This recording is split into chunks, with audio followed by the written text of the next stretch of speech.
Tariki ya 21 Nzeri umwaka wa 2014 itorero Pentecôtiste Goshen rifite icyicaro muri Ottawa ryashoje amahugurwa bari bamazemo ibyumweru bibiri. Intego yabo bakaba bari bagamije guhindura abakristo ba Ottawa abakijijwe bakaguma mu gakiza kabo n'abatarakizwa bakakira agakizwa. Intego nyamukuru icyo giterane ni ngewe Uwiteka nagukuye mu gihugu cya Egiputa asama cyane nduzuza akanwa kawe. Hano pasiteri aratubwira ibyo bakoze muri bino byumweru bibiri.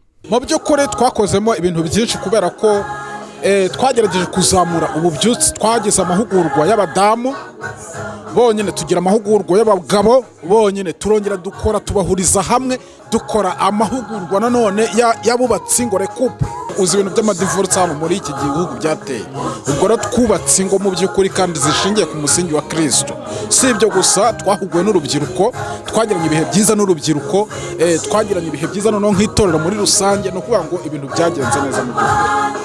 Si ibyo gusa kandi bakaba baratakoze n'ikindi gikorwa gikomeye cyane, aho Eglise Pentecôtiste Goshen barahaye abakristo babo batatu umwanya w'ubudiyakoni, aho pasiteri yibukije yuko uba umudiyakoni atari ukuba umuyobozi ahubwo ari ukuba umukozi w'abakristo.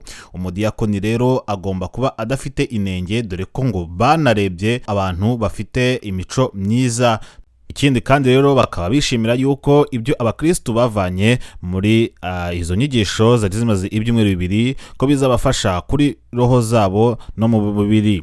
Iki giterane kikaba cyaritabiriwe na Madamu Joseph Nsanzurwimo, umufasha wa Revera Pasiteri Nsanzurwimo uba mu gihugu cy'Ububiligi, n'umukobwa we Josephine Nsanzurwimo uba mu gihugu cy'Ubwongereza. Twabibutsa ko kandi itorero Goshen Pentecôtiste rimaze imyaka 2 ritangiye rikorera muri Ottawa. Goshen ni ahantu ubwoko bw'Imana bwari bwararindiwe muri Misiri, aho Imana yabarindiye. Ikindi kandi twababwira nuko itorero Goshen Pentecôtiste rikorera kuri 435 Saint Laurent muri 112. Inkuru ya Jean Aimé Murindahabi, Ottawa.